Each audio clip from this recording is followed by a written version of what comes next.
एक राजा था इस देश में, उसका नाम था चंद्रगुप्त विक्रमादित्य। बड़ा न्यायप्रिय राजा था। उसके दरबार में एक मुकदमा आया। दो माताएं थी और एक बेटा था। एक माँ कहती थी मेरा बेटा है, दूसरी माँ कहती थी मेरा बेटा है। दोनों झगड़ रही थी। राजा ने कहा तलवार ले आओ, इस बच्चे को आधा आधा काट दो।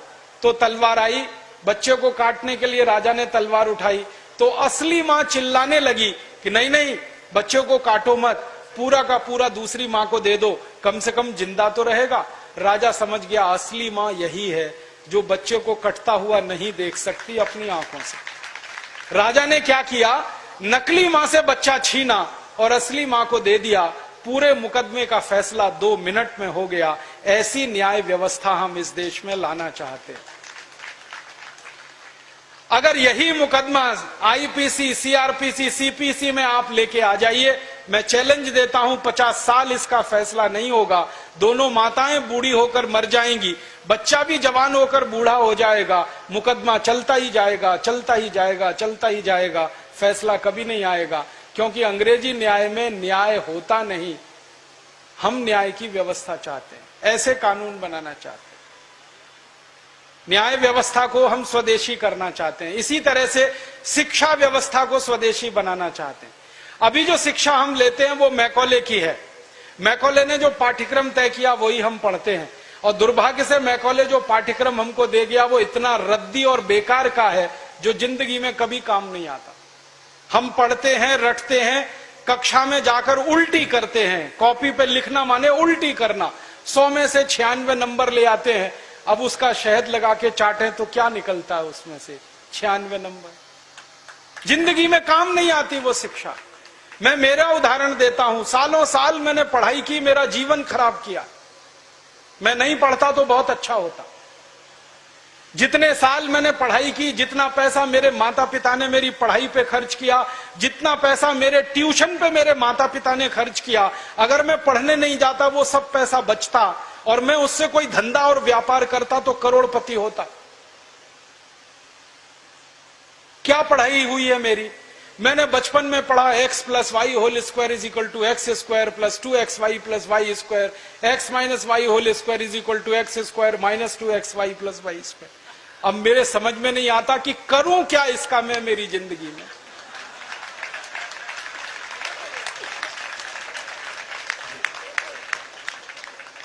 मेरे गणित के प्रोफेसर ने मुझको पढ़ाया, मैंने रटा, रट रट के दिमाग खराब किया, घंटों घंटों बर्बाद किए, किलो किलो कागज मैंने लिख लिख के खराब किए, और वो मेरी जिंदगी में आज तक काम नहीं आया। x + y होल स्क्वायर क्या करूं मुझे मालूम ही नहीं।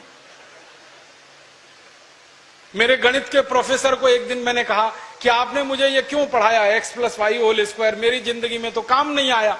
तो मेरे गणित के प्रोफेसर कहते हैं यार काम तो मेरे भी नहीं आया, मुझको किसी ने पढ़ाया, मैंने तुमको पढ़ाया। ये भेड़िया धसान क्यों चला रहे हो इस देश में? जो काम नहीं आता वो क्यों पढ़ा रहे हो इस देश के बच्चों?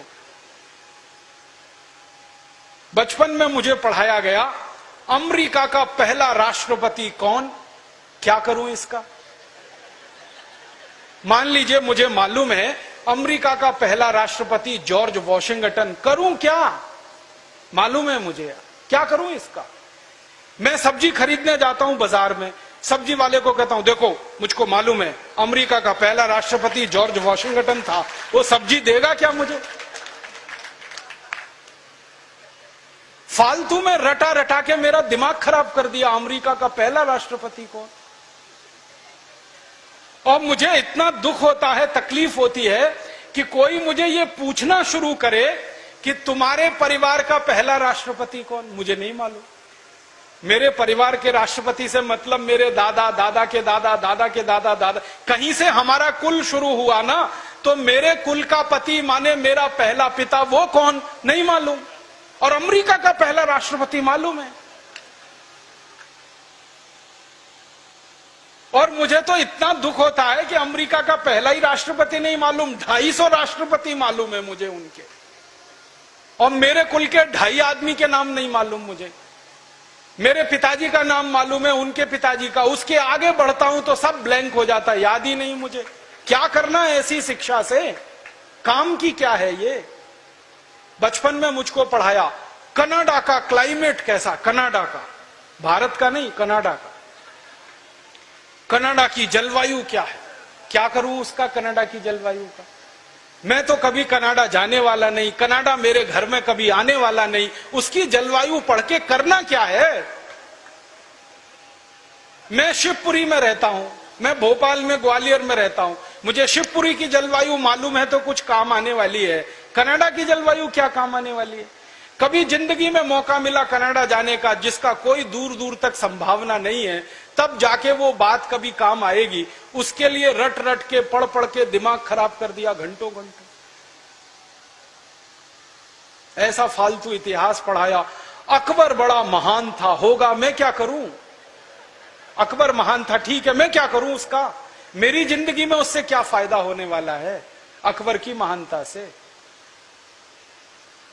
मतलब मैं कहना यह चाहता हूं कि जो ज्ञान हम ले रहे हैं हमारी शिक्षा में, वो जिंदगी में कभी काम नहीं आता। आप ईमानदारी से अपने बारे में एक दिन ये करना, मेरी बात है इसलिए नहीं, आपने जो जो पढ़ा है अपनी जिंदगी में याद करो, उसमें से कितना आपके काम आया। शायद आप 100 का नंबर निकालेंगे तो 5 भी काम नहीं आया, 5% भी काम नहीं आया। जो काम नहीं आया पढ़ा क्यों, फिर रटा क्यों उसको। और आप ऐसे सोचो, दूसरा उल्टा सोचो कि हमने जितना पढ़ा वो कितना हमें याद है। याद उतना ही रहेगा जो रोज काम आता है, बाकी कचरे को दिमाग निकाल के ऐसे ही फेंक देता है। जो याद ही नहीं रहे और काम नहीं आए, उसको पढ़ना और पढ़ाना क्यों। तो मैंने सोचा कि शिक्षा व्यवस्था बदलना बहुत जरूरी है। हमारे बच्चों के ऊपर इतना बोझा हो गया है, इस बोझे ने बच्चों को खत्म कर दिया। कभी कभी तो मुझे इतना अफसोस होता है, अखबारों में खबर पढ़ता हूं, 12वीं कक्षा का रिजल्ट आया, इतने बच्चों ने आत्महत्या कर ली। क्यों, फेल हो गए। बच्चे थोड़ी फेल हुए हैं, परीक्षा की पद्धति फेल हुई है हमारी, बच्चे फेल नहीं हुए।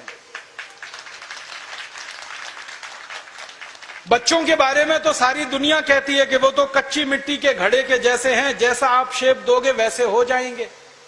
हमारे बच्चों को हमारे अध्यापक और परीक्षा वाले शेप नहीं दे पाए, इसलिए परीक्षा पद्धति फेल हुई है, बच्चे फेल नहीं हुए। मुझे तो कई बार यह कहने के मन करता है कि बच्चों को फेल करने वाले अध्यापकों को फेल करना चाहिए, क्योंकि उन्होंने पढ़ाया नहीं ठीक से, समझाया नहीं बच्चों को ठीक से। और इस शिक्षा पद्धति में क्या भेड़िया धसान है। 100 में से 90 नंबर लाओ, 99 नंबर लाओ, 98 नंबर लाओ तो आप बहुत होशियार हैं, 33 नंबर लाओ, 30 नंबर लाओ तो आप बिल्कुल बेकार हैं।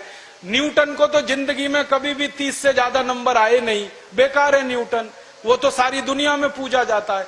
कभी फेल, हमेशा ही फेल हुआ, पास ही नहीं हुआ कभी न्यूटन। स्कूल वालों ने निकाल दिया उसको कि हर बार फेल हो जाता है, फेल हो जाता है, ये पढ़ने लायक नहीं है। जब स्कूल ने निकाल दिया उसको, तब उसका दिमाग खुल गया और उसने गिरते हुए सेब को देख लिया और उसने गुरुत्वाकर्षण का सिद्धांत दे दिया। जो आदमी स्कूल में फेल हो गया था, अब सारी दुनिया उस पर पीएचडी करती है और उसके गुणगान करती है। माने फेल और पास होने से किसी व्यक्ति के जीवन का कोई लेना देना नहीं। आप आइंस्टाइन की अगर कहानी पढ़ोगे तो आइंस्टाइन तो 9 कक्षा के आगे पढ़ नहीं पाया कभी, निकाल दिया स्कूल ने उसको, क्योंकि वो कुछ और सोचता रहता था। स्कूल ने निकाल दिया और निकालने के बाद सारी दुनिया में E=mc² का जो सिद्धांत दे दिया, सारी दुनिया उसका गुणगान करती है और एक ऐसे आदमी को पूछती है जो स्कूल में 9 क्लास के आगे बढ़ा ही नहीं। मतलब मैं कहना चाहता हूं, 9 पढ़ जाए, 10 पढ़ जाए, 12 पढ़ जाए, 16 पढ़ जाए, इससे कुछ लेना देना नहीं। ज्ञान जो है ना, डिग्रियों से नहीं तौला जाता। ज्ञान अलग चीज है, डिग्रियां बिल्कुल अलग चीज। मैं तो इसी देश की कहानी देखता हूं। धीरूभाई अंबानी 9 क्लास फेल हो गया, पेट्रोल पंप पे नौकरी करना शुरू किया और रिलायंस नाम का एक एम्पायर खड़ा कर दिया जो सारी दुनिया में 4.5 लाख करोड़ का है। 9 क्लास फेल आदमी 4.5 लाख करोड़ का एम्पायर खड़ा करके छोड़ गया। इसका माने ज्ञान का डिग्री से कोई संबंध नहीं है। घनश्याम दास बिरला 4 क्लास पढ़े, स्कूल और गांव छोड़कर निकल गए, लोटा लेकर कलकत्ता पहुंच गए, और इतना बड़ा खानदान बना दिया, बिरला एम्पायर, जो आज लाखों करोड़ का है, 4 क्लास पास आदमी ने किया। बिरला जी कहा करते थे कि क्लास पास करना कोई महत्व की बात नहीं है जीवन की तुलना में। तो हम जीवन को